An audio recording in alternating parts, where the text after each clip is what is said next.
morphemes in linguistics are considered the smallest grammatical unit of words. According to C.E. Bezel, 1962, morphemes are the building blocks of words and cannot be broken down into even smaller pieces of speech. Morphemes are separated into two parts, free and bound. Free morphemes can carry meaning on their own and can stand alone, while bound morphemes cannot stand alone and must be attached to free morphemes. According to Martini, 2016, these bound morphemes could be affixes like prefix, infix, circumfix, and suffix.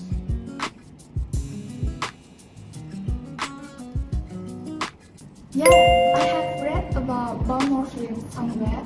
So, bound morpheme, actually it has two types, which is the first one, we call it as inflectional. So, inflectional bound morpheme, it indicates the grammatical function of a word, such as the tenses, number, gender, mood, and so on. So, we can look at the example as the addition of s to book indicate that the book is in plural form, which is more than one. And for inflectional, it doesn't change the meaning of the word. So for the second type of bound morpheme, it is actually a derivational bound morpheme. So derivational bound morpheme, it is an affixes that derives a new word of an existing morpheme. For derivational, we can conclude it to two categories, which is the first one is class maintaining. It happens, it only the meaning change while the word category is still the same. Like the example is friend, we add the suffix ship and we convert it to friendship. Friend is a noun and friendship is still a noun. So for the second type or second category of derivational bound morpheme, it is class changing. So what we understand by class changing, it is actually when the meaning of the word changing and also the category of the word also changing. Like the word carrot, which is a noun, when we add the suffixes ify, it becomes terrified, which is a verb. So we can see that there is a change of the word category in the word. Oh, so I understand from your explanation that understanding morphemes was fundamental to understand how words were formed and structured in language. It provides insight into the intricate systems of word formation and helps linguists and language learners alike to comprehend the complexities of language. Yes.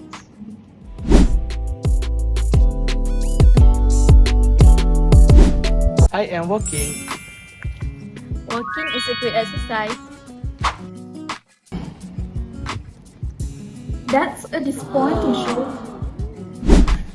Are the ing suffixes from the above three sentences from the same morpheme? Hi! For your information, ing suffixes is bound morpheme. But do you know that bound morpheme can be categorized into two types, which are derivational and inflectional? So based on the sentence that were given, we will dive into it more and be sure to hear about our explanation more.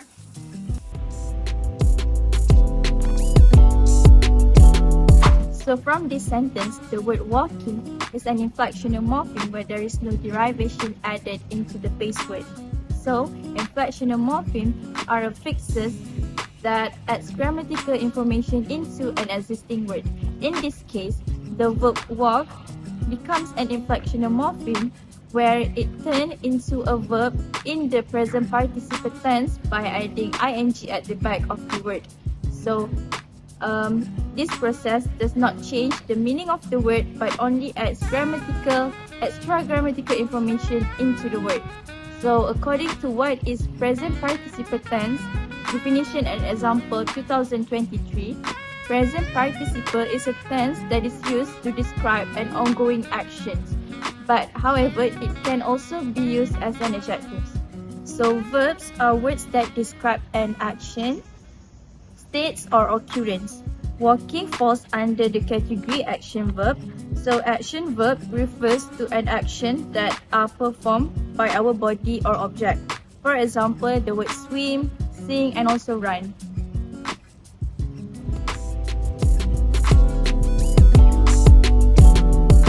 So walking, based on the word, walk is a root word and also a free morpheme, while the suffix ing in this word is a bound morpheme.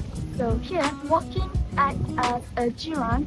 So based on Jennifer Garner 2022, gerund is a verb that ends in ing and function as a noun.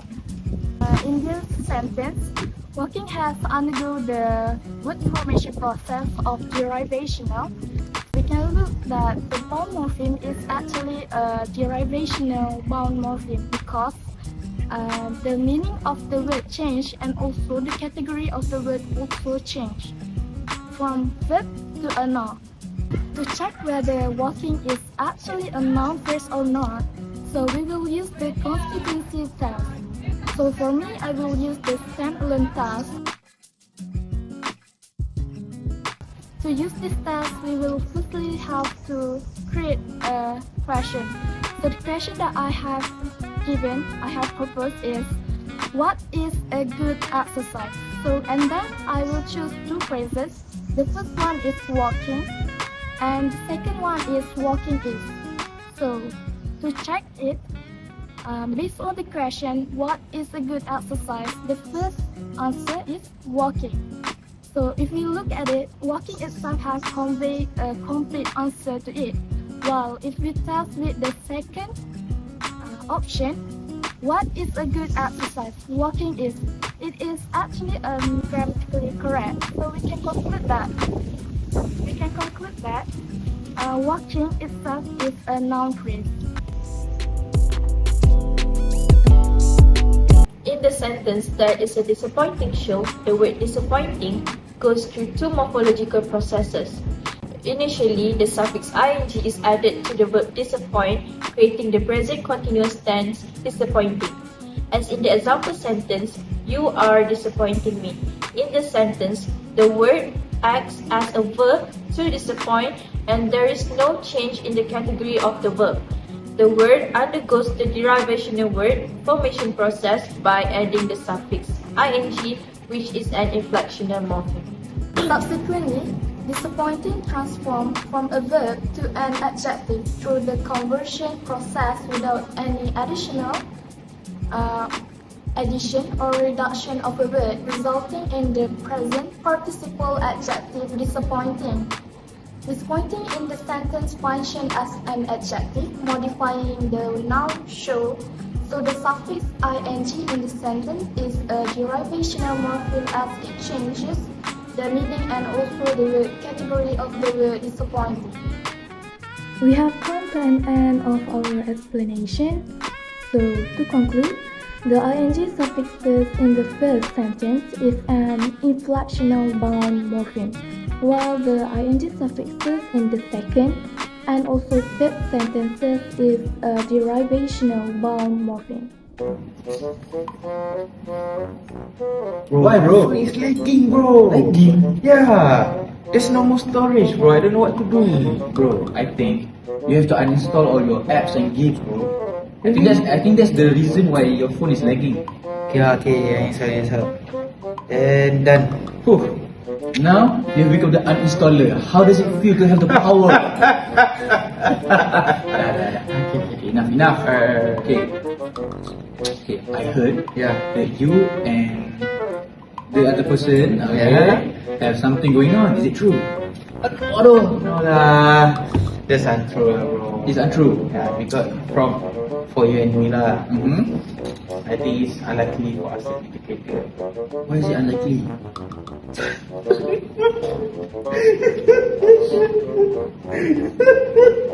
Okay, bro. We have mentioned earlier some words like uninstall, uninstaller, untrue. and also unlikely, right? Yeah. So from all the four words that we mentioned earlier, I realized that we use the prefix "un." Is it? Okay, yeah. Okay, so I have a question. Yeah. All the "un" prefixes in the all four words are the same morpheme. From my opinion, yes. All the "un" prefixes uses the same grammatical function which shows opposition of the root word. So, in a sense, they are all from the same grammatical function. Okay, so first, before we go further into the discussion, let's talk about a fixation. So, a fixation is when a bound morpheme or an affix are connected to a root word or stem that creates a new meaning or a new word.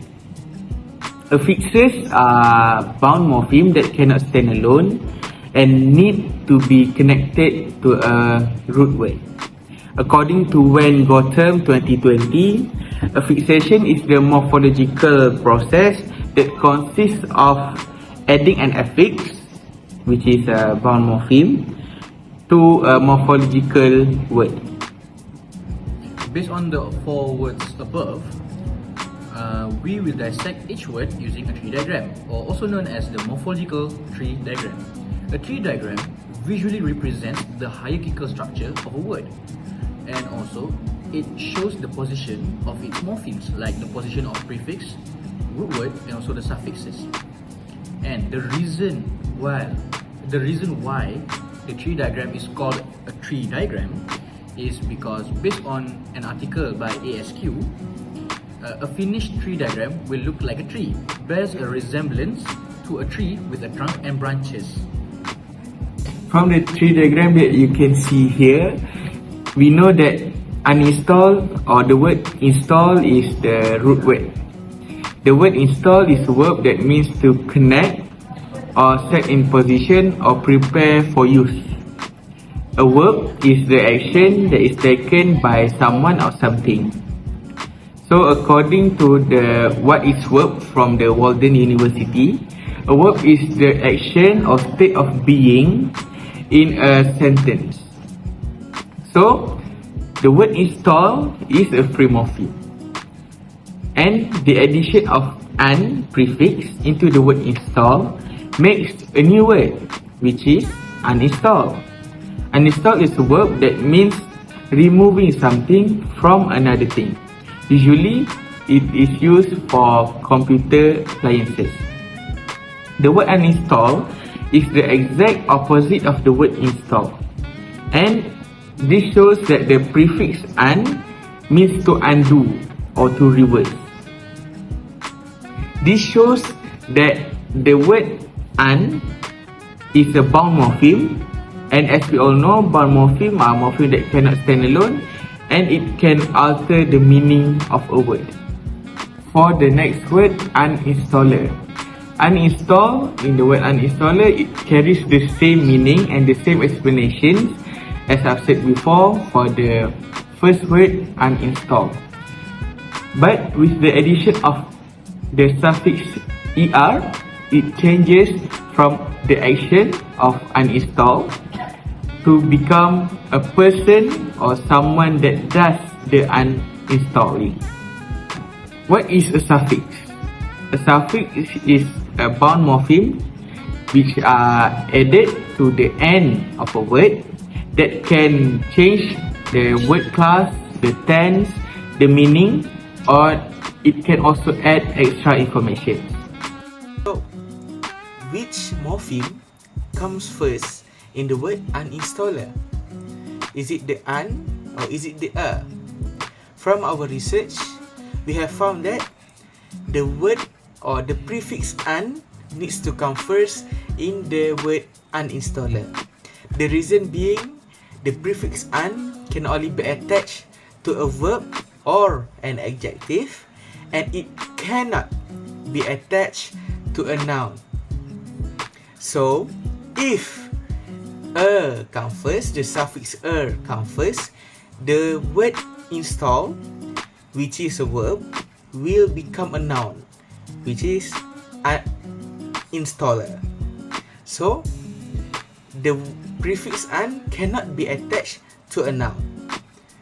Therefore, the conclusion being the word "an", the prefix "an", come first in the word uninstaller.